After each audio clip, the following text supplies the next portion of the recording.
Oke, Assalamualaikum warahmatullahi wabarakatuh. Anak-anak kelas 11 IPS 1, SMA Negeri 10 Banjarmasin. Hari ini kalian akan belajar mata pelajaran biologi lintas minat bersama Bapak Haditya.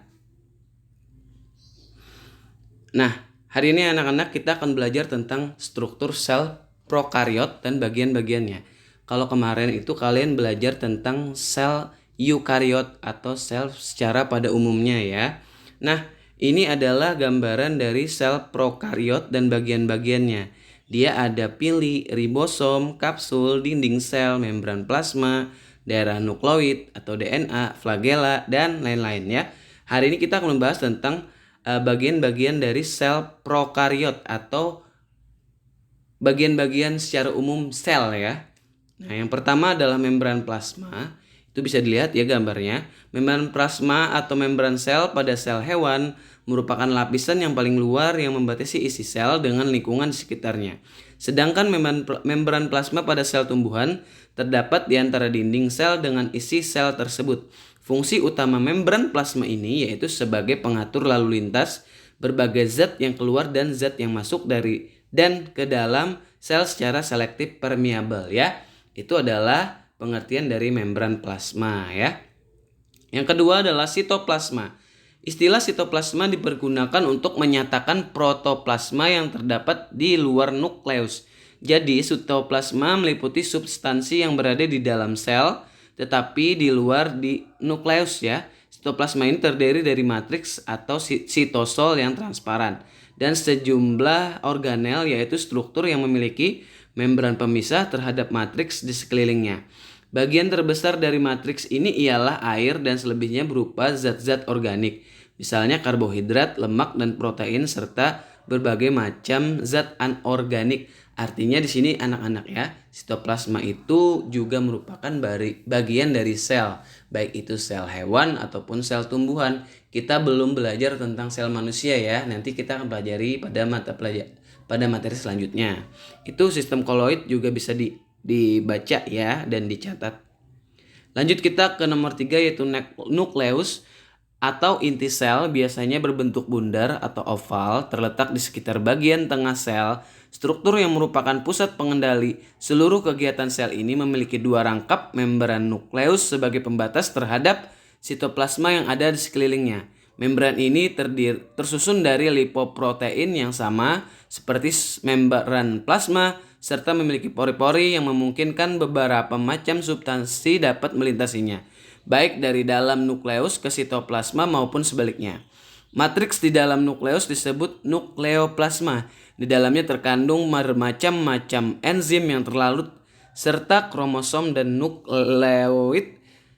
Untuk mendapatkan gambaran mengenai bentuk nukleus ini, perhatikan gambar yang ada di bawah ya, yang A dan B itu. Lihat ya.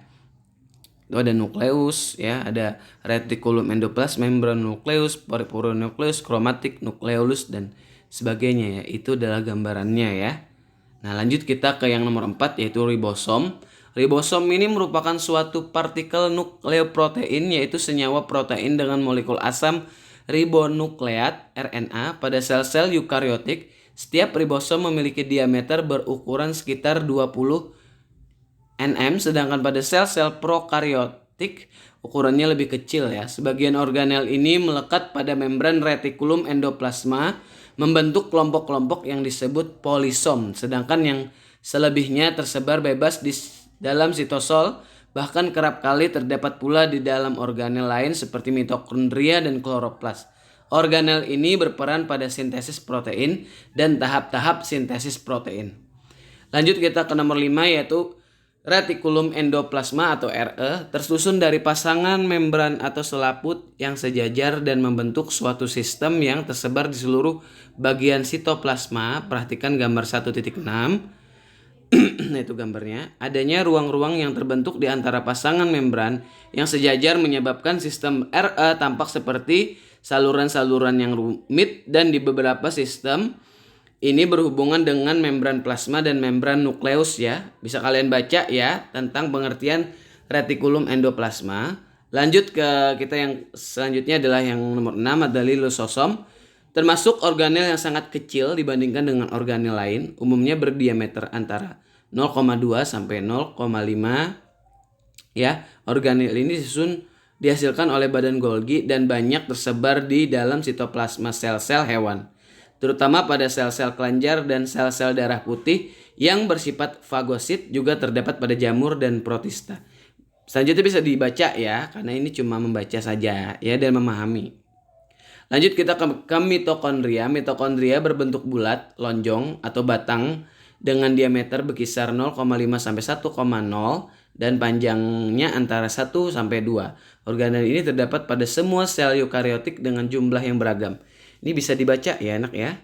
Nah, itu mitokondria memiliki dua lapis membran, yaitu membran dalam dan membran luar. Membran dalam memiliki lipatan-lipatan ke arah dalam yang disebut krista ya. Nah, itu adalah itu gambar dari mitokondria.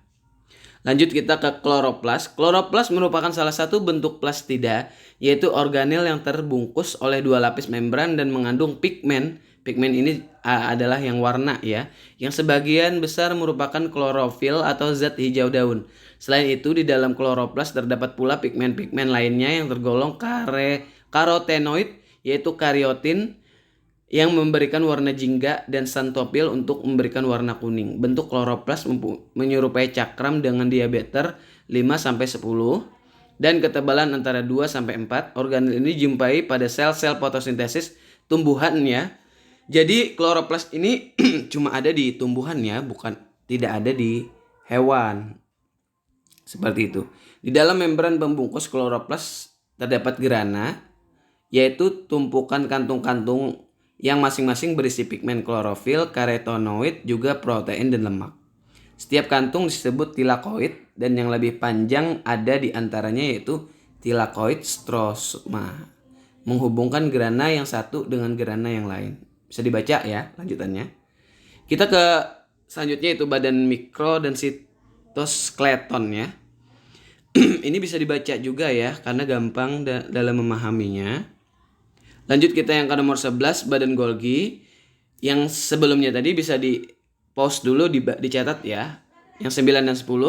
Kita dapat mengatakan Golgi sebagai pusat produksi, pergudangan, penyortiran, dan pengiriman. Di sini produk retikulum endoplasma dimodifikasi dan disimpan, kemudian dikirim ke tujuan lain. Oleh karena itu, aparatus Golgi sangat banyak ditemukan pada sel yang terspesialisasi untuk sekretori, misalnya sel-sel kelenjar pencernaan, sel-sel kelenjar pankreas, sel kelenjar ludah, dan kelenjar air mata. Badan Golgi bertugas melakukan modifikasi produk kiriman retikulum endoplasma sebelum digunakan di dalam atau di luar sel. Itu ya gambaran dari badan Golgi.